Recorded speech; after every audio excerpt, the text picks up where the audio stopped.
some other things that will happen, you are preserved for a moment. Kama jana nilistuka sana. For those who attended jana huko kwa kiwanja, inua mkono wako juu. Kwa sababu what you did, it was not in my plan. I had not thought it would happen because it was not even in my agenda.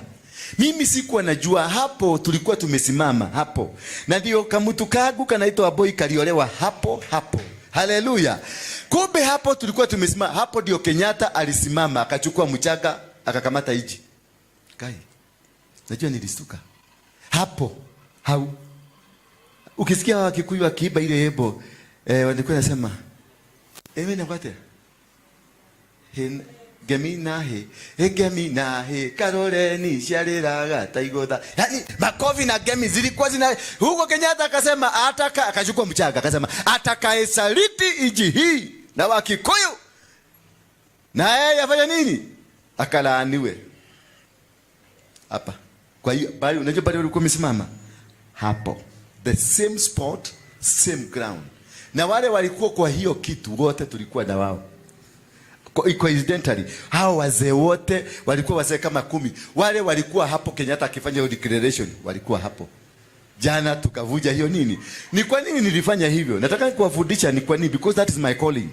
Huyu niwasikia ni mtu anakuwa fire. I wish nitampatia next time ukuje uhubiri full sermon. Huwezi kumpenda sababu ni no nonsense.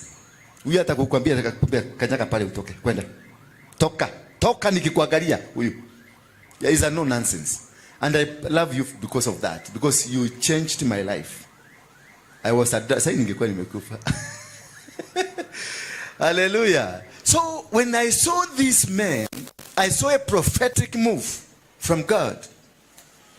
Because these were the same men were with Kenyatta when he was making declaration.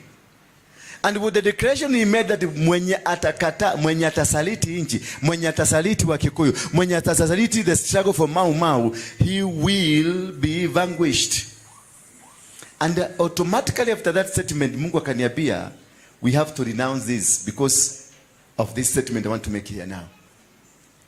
Wakati walipigana uhuru wa inchi na ukapatikana, Kenyatta was the first person kusema Mau Mau is a disease. He ordered for Mau Mau to be killed in the bush. Akina Munge na wale wengine wazee wote walipigwa marisasi kwa kichaka. Walipigwa wakakufa. Alafu mzungu akacompensate all the Mau Mau. The money that was for the compensation was taken by the Kenyatta family. Bwana Yesu asifiwe sana. Nani alianza kusaliti the struggle? So that is why the cars started eating Kenya. Bwana Yesu asifiwe sana. That is why the curse that he lifted up the alinua mchanga juu akapronounce, yet he is the one who broke the curse. Yeye mwenyewe ndiye alivunja. Na ukasikia watu wameanza kina JM wakakufa, akina watu wengi sana wakakufa when they were in the struggle for Mau Mau. For him he was following the instructions za mzungu, because mzungu kaserikali lazima ingepelekwa na njia ya kimzungu. Bwana Yesu asifiwe sana. But in his mind, nobody reminded him about the Caroline declaration. Because if there was somebody to remind him about the Caroline declaration, angerudi Caroline na renounce ndio awanze program. Any word that was spoken to you, it must be renounced. Lazima iondolewe ndio ingine iwekwe. Bwana Yesu asifiwe sana. So for those who want to come here, ni kwa sababu wanataka maombi ya kuvunjiwa madhabahu, unakuja unatoka tu pesa twako, alafu unaenda unasema madhabahu imevunjwa. Wacha nikwambie by friend, kuvunja madhabahu is a process. So don't expect an instant miracle. We have to work together. Kama sasa hiyo mimi sikuwa najua hiyo kiwanja nimepeleka kwa mkutano hapo, hiyo kiwanja tumefanya harusi hapo ya waboi, hiyo kiwanja tukienda huko tulikuwa tumesema nyumba ni dogo tuende huko kwa sababu nilikuwa nataka kutengeneza. Mlikula vizuri na tumeza mzuri na mali mzuri mkakula vizuri, si mlifurahia? That is what I wanted because it was a Christmas holiday mood. But God had a different agenda. God had what? A different agenda, and that started when we are here at the pulpit on Wednesday. For those who are here, when that woman came and said all the secrets of that family and their altars where they are, And we started breaking them. And the woman stood here and said, nimefungua Kenya. Because it is her name, the one she's named after, ni yeye mwenye alikuwa na hiyo altar ya hiyo family. Ndio sasa the source of the altar. And she's named after her. And she came and stood here kama yeye jina hiyo. Na akasema nimefungua Kenya. Wangapi walikuwa hapa siku hiyo? Wednesday. Na akasema nimefungua Kenya. Na indeed Kenya imefunguka. Bwana Yesu asifiwe sana. Kama utabaki vile ulikuwa, ni kwa sababu wewe ni mchawi, kama venye Wabuyu ametuambia. Wewe mwenyewe, you must change your mind, you have the right to make a decision. Bwana Yesu asifiwe sana. Kwa sababu huyu mama si walikuwa jua ni ukora. Alafu mzee akasema hivi, akasema hakuna, na huyu akasema hakuna, watu wakaenda. So you perish because of the decisions you make. So when you are walking in this about kuvunja madhabahu, it is not a one-off. It's not a one-off. It is a process that we have to go together. You may not go it together from here. I will engineer that process to go on. And ukiendelea. Madhabahu mahali popote Musa alienda, alijenga altar and raised a sacrifice. Mahali popote. Any move he made. Bwana Yesu asiwe sana. Any move that Joshua did, wakati aliingia Jericho, wakavunja ukuta wa Jericho, alipoingia ndani ya Jericho, they raised an altar. From there, they were taken to Gibeon. After Gibeon, they destroyed the Gibeon, they raised an altar. Kutoka hapo wakaingia Bethel. Kutoka Bethel, they raised an altar. Kutoka hapo wakaenda to those all nations that were given to him by God, and they destroyed every person of God. And if you believe in God, ukianzisha anything that you start in your life, raise an altar. Whether it is marriage, raise an altar. Whether it is business, raise an altar. Whatever and wherever place you go, if you get an opportunity, you go to America, jenga madhabahu huko. Ukifika huko, raise an altar. In your house, you can do an altar where you will be meeting your God. You sanctify the place. You make this place a holy place. This say, kwa kona hii ndani ya nyumba, hapa ndio nitakuwa nikifanyia ibada zangu. And once ukifanya ibada yote, unatoa sacrifice. Bwana Yesu asifiwe sana. Kila siku ukienda, kama ni saa 6 unaamukanga, make a place where you go, you kneel down. In my house I have my room, ambayo ni altar. Ikiingia huko lazima nitoe sacrifice, nikitoka natoka naiwacha hapo. Naikusanya nini? On Sunday nakuja nayo hapa, naiwekelea hapa. For the whole week, nimecover my whole week. Every single day is a sacrifice day. Every single move you make, it is a sacrificial move. Every word that is spoken from you is a sacrificial word. Anything, whatever you do, you are thinking, you are walking. Because every move, wale wachawi wakikuona, kuna watu wanakuwaga tu mdomo yao ni power. Meta kwa geta, wale wakikui wanasema wale watu wa geta. Kikuangalia tu hivi, na wanakuwaga na ndevu kwa ulimi. Akikuangalia fanya nini? That's the end of it. Akikuja umwambie akaka niko ndira ashiaria afanya hivi 10 minutes kanaenda. So they walk, those are walking altars. They will terminate your business, they will terminate your family, they will terminate any move that you are doing in your lives. Therefore, you must also be a walking altar to counter every move that the devil is planning upon your life. Bwana Yesu asifiwe sana. Kuna watu tu kupita hapa nasema hii kazi sioni ikiwa hapa, na in 10 days unasikia Kajo alikuja na wakabomoa, na hana uhusiano na Kajo. That is a walking altar. Bwana Yesu asifiwe sana. So you must be able to understand. Na ukae chini nikufundishe mambo ya madhabahu ni nini. Mambo ya madhabahu si kuokoka. Bwana Yesu asifiwe sana. Si kuokoka. Mambo ya madhabahu is you knowing how to capture, how to get it. How to get it, how to conquer. Kila kitu on earth is conquered by an altar, not your salvation. Bwana Yesu asifiwe sana. Salvation is your relationship with God. You create a relationship with God. Therefore, whatever you are doing, Jesus will connect you with God, because we lost a dominion in the book of Genesis chapter 1. We lost a dominion when Adam and Eve walifanya matendo mabaya. So Jesus was brought to bring back the dominion of man and a relationship between man and God, so that man and God can do the principles and walk in a way God wanted us to do. It's a platform. So without Jesus, you become a nobody, because Jesus is the Word, and they say the Word was there, and the Word was there in the beginning. Therefore, we are grounded on the word. But when we lost it, when Adam and Eve walifanya mavituko zao, we were removed from that word. So Jesus, as the word, came to reconnect us so that we can be able to walk in the will of God, in the plan of God, and also be grounded so that we can be able to walk within the plans of God. Hallelujah. But along the way, there are other things that happen around your life. There are things, kuna witches, kuna warogi, kuna watu wa Illuminati, kuna mambo ingine inatendeka. That is now why you need to understand and know who you are. Wamboi is a successful woman, a wife of somebody, because of believing and trusting and also understanding me. Because I think it's not me who was pushing this agenda. Everybody was against you. And I was pushing it like everybody. Even here in this church, people were working against it. And I will find Wamboi akilia kwa nyumba because things are not working. But I will know, this is I know. Mimi ndio nilikuwa najua ni nini tunapigana nayo. Now I was so determined, hata afadhali watu wote wangenikataa, lakini tuvunje hii kitu. Hallelujah. Bwana Yesu asifiwe sana.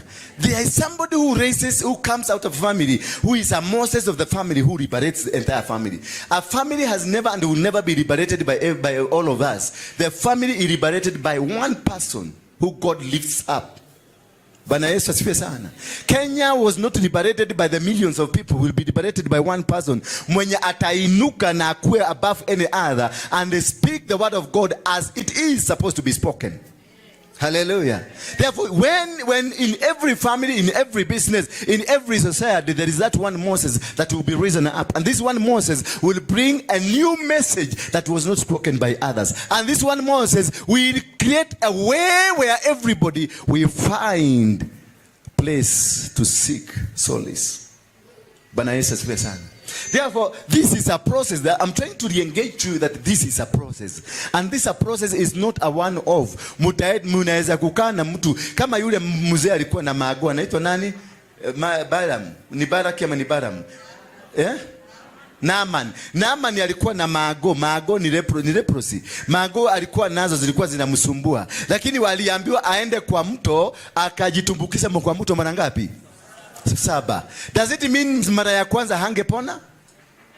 Angepona too, because it is the same water. Hakuna new water ilikuja, hakuna nothing new came. It is the same water. Alijitumbukiza 7 times. The same place alijitumbukiza 7 times. But why? Because he was operating and being operated by 7 generation demons. 7 generations demons that were operating in him. So each kutumbukizwa ndani ya maji killed the generation. The next killed the next generation.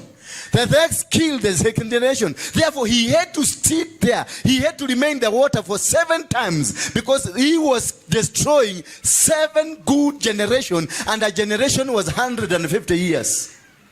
Bwana Yesu asifiwe sana.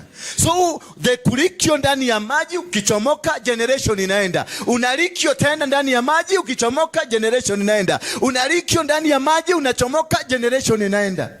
That is how to win the battle of altars. Sio kuja mtumishi, mimi nimekuwa mtumishi.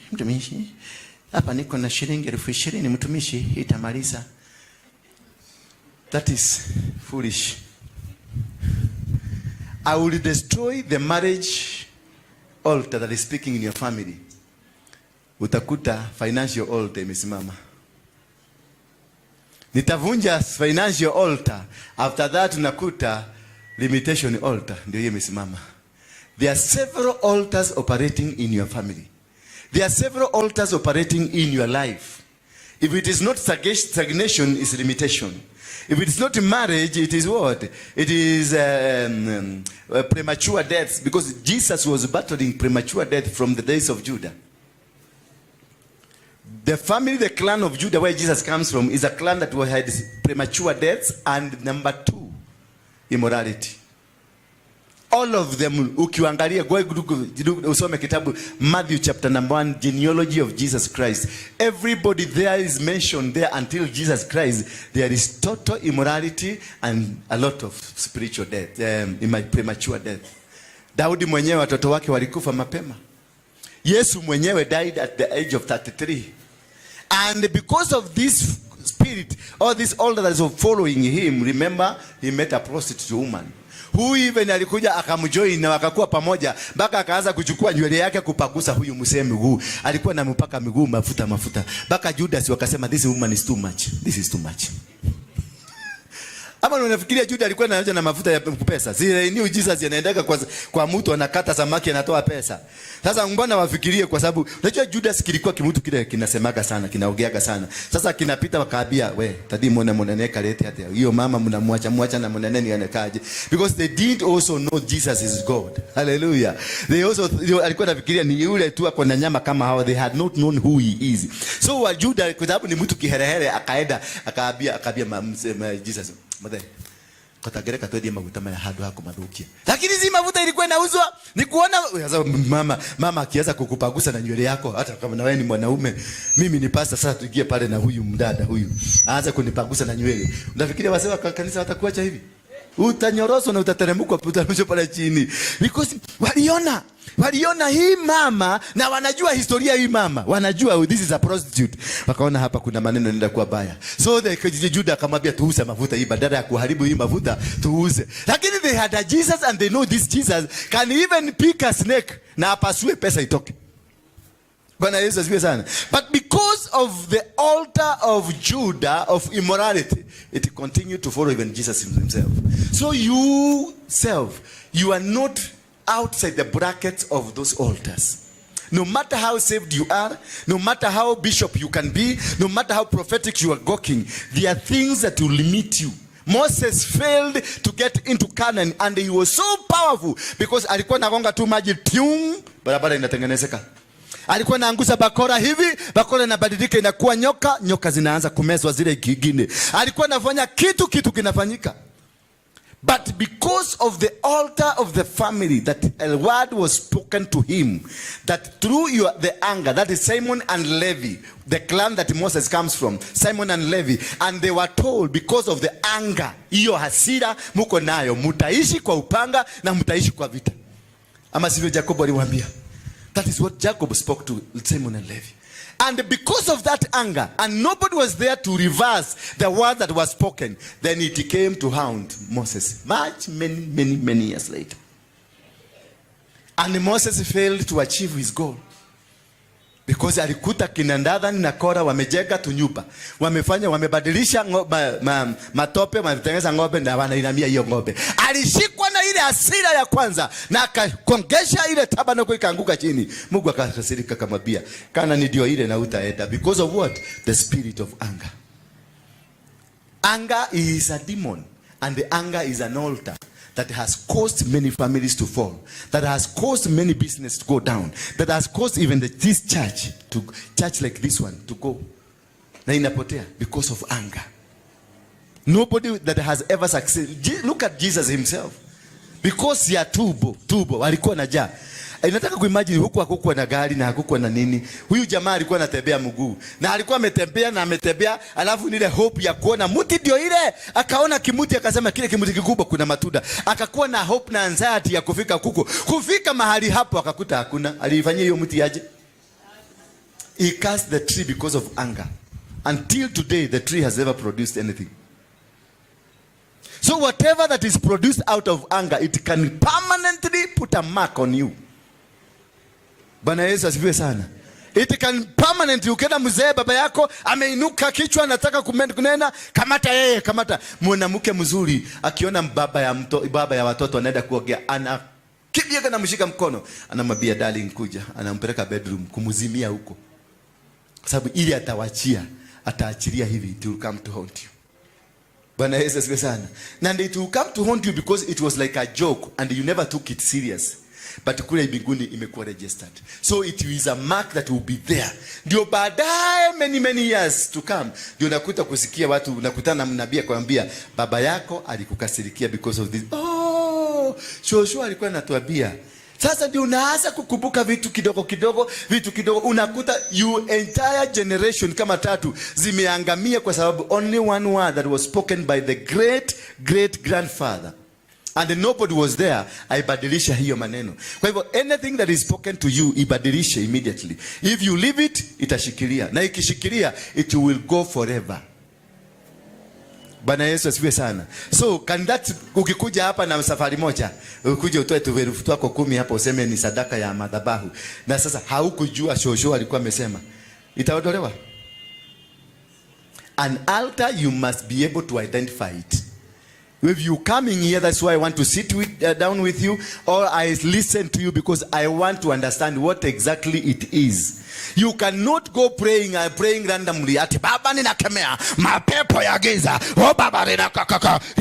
No. When it comes to altar, you now must be able to identify what is the origin of this altar. How old has it been there? Who spoke it? What was the authority of the person who spoke it? You must know those things. How old, the origin, and the authority that spoke. If the authority that spoke about this altar is an authority that had international standard of living, the international standard of level of doing things, then it requires an international minister to come and revoke it.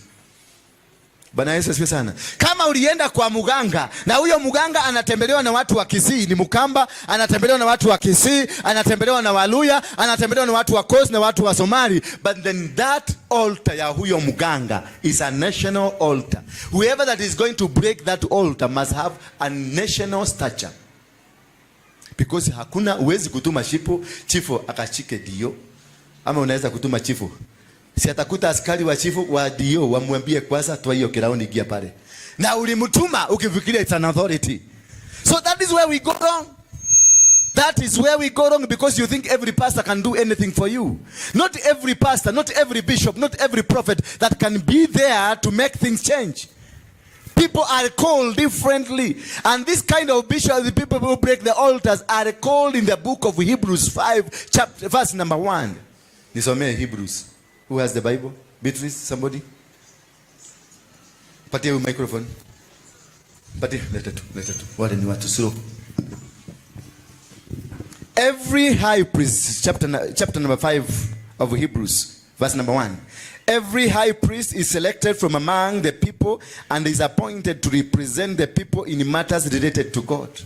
Every high priest is selected from among people to represent the matters God. To do what?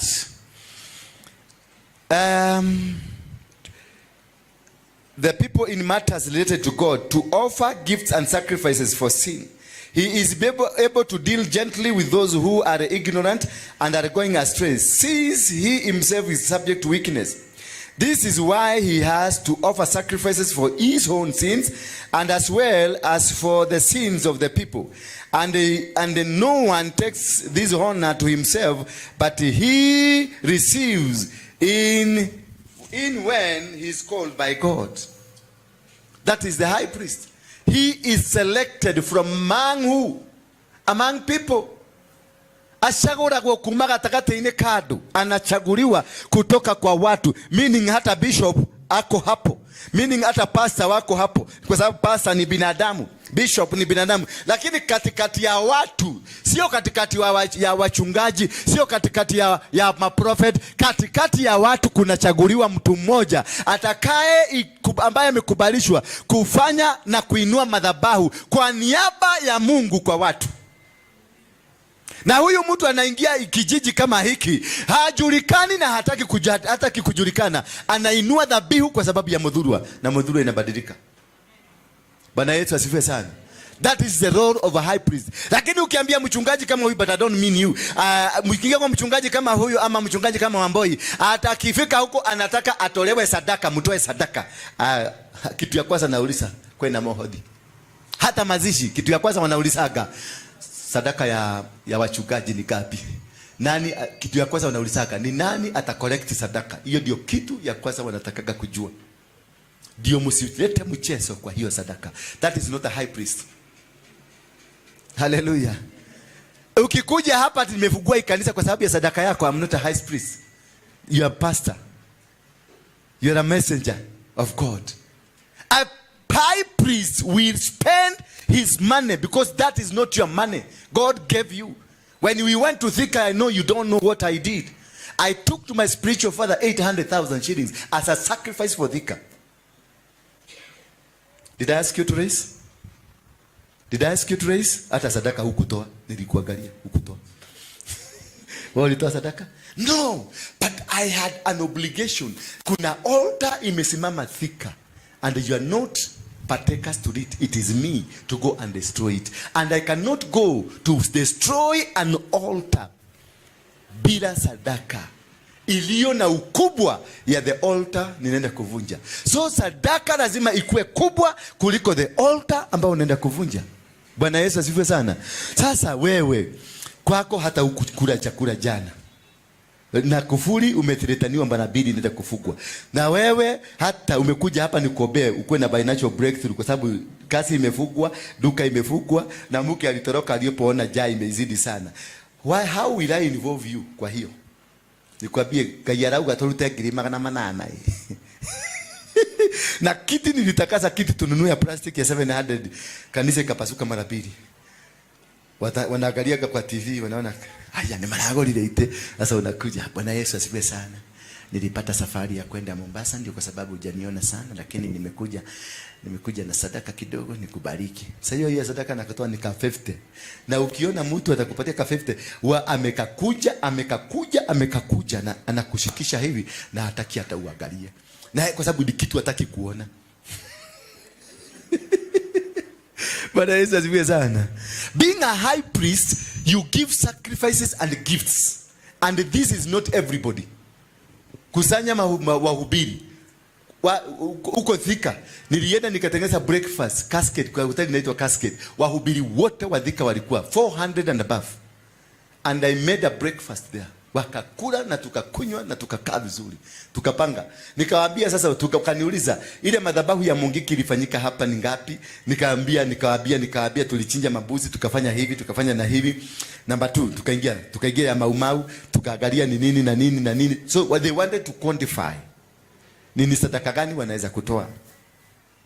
So tulipoendelea tena nikawaambia not wachana na hiyo, kuna ingine ya Freemason. Wapi? Wako Thika. Nikamwambia hapa tena kuna kigogona ya Freemason na ndio kubwa Afrika mzima. Wapi? Ati wapi? Ati Afrika wapi? Wapi? Afrika. Nikamwambia igeni kwa gari wakubwa, nikachukua kubwa nikawapeleka mpaka pale Olodonyo Sabuku. Olodonyo Sabuku si ni Kiambu County. Si ni Kiambu County under Thika municipality. Nikamwambia unaona hii inaandikwa nini? Macmillan. Hebu ingia Google useme angalia kwa kitabu, Google enda kwa film Google, wakagugu. Macmillan. Na wamenunua wachungaji wengine wamenunua shamba kwa hiyo Macmillan hapo. Kwa hiyo shamba ya kahawa huko ndio wamejenga. Haleluya. Wakaniuliza kumbe tumekuwa kwa Freemason. Nikamwambia si hata wewe ni wa Freemason. Bwana asifiwe sana. We are in these altars not by us knowing, but we found ourselves there, and because of lack of knowledge we don't know. Bwana Yesu asifiwe sana. And this is what we see in the book of Judges 6 verse number 1. And the children of Israel did that is evil in the eyes of God. And God was so annoyed with them that he gave them over to the children of the Midianites to torment them for 7 good years. So there are people who are suffering not because the devil is punishing you, but God is punishing you. For 7 years. They stayed under the hands of the Midianites. Walifukuzwa wakachapwa, walilima mchana, usiku wa Midiani wanawaambia kujeni leteni vitu zenu. Walikuwa wanafanya kazi usiku in the caves. The children of God who commanded, who are given power and authority, wakaingia kwa hiyo shamba with the power and authority, but later it turned. They became cowards. Walikuwa naishi in caves. Go and read it. Read your Bible. They were in caves. Wakilima, wanaingia usiku, wanajificha mchana, wanachomoka usiku because of the Amalekites and the Midians and the people from the south. They never allowed them to eat. They never, every time they will wait. This is the Midian, they will wait for you to do the job. And once you finish the job, they will come and ask you later. If you have that spirit of near eating syndrome, sema near eating syndrome. Sema near eating syndrome. Hiyo ndio spirit ya Wamidiani. When you are just about to prepare the man, and that's when you scare kabuni iliaguka. When you're about to get married, unasikia jamaa alipata accident na akakufa. Hallelujah. So that is the most thing that is haunting you in your life. Because you do a lot of work, when you are about to be paid, unasikia kitu kimetokea na kimeenda na utaji. So when you are operating under Midian spirit, go to trace this from your father. Bwana Yesu asifiwe sana. When you find the Amalekites are those people who will eat your sweat without your permission. Who will eat everything that you have without your permission. They will come and steal. They will come, unaandika kama msichana, wakati mnakusanya nakambia kaende bank, kanaenda bank nyingine. Ulikambia Equity, kakaenda Kakamega. Na kalienda na elfu ngapi? 400. Na hiyo 400, it was your finest. Inaenda Kakamega. Sasa unashindwa, hauna hata fare, hauna hata nini, utamtafuta wapi na umjui. Hiyo ndio spirit ya Midian. Spirit ya Midian, don't trace it kutoka kwa wachawi. It is not in the wachawi. It trace it kutoka kwa wasasi.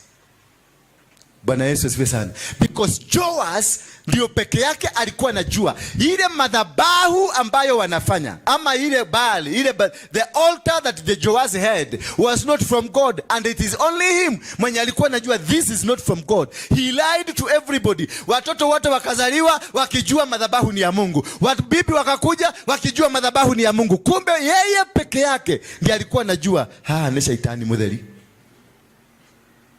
Bwana Yesu asifiwe sana. Na Gideoni akapengeneza watu 32,000 people. 32,000. An army to go and battle with the Midians and the Amalekites. Until when the angel of the Lord came. Akazungumuza na Gideoni akamwambia, this battle you will win as a man. Remember, he had prepared 32,000 people for the job. But God through the angel, he told Gideon, this battle will be won by you as a man. So when you are dealing with the spirit of the Midianite in your family, it is not won by the entire clan.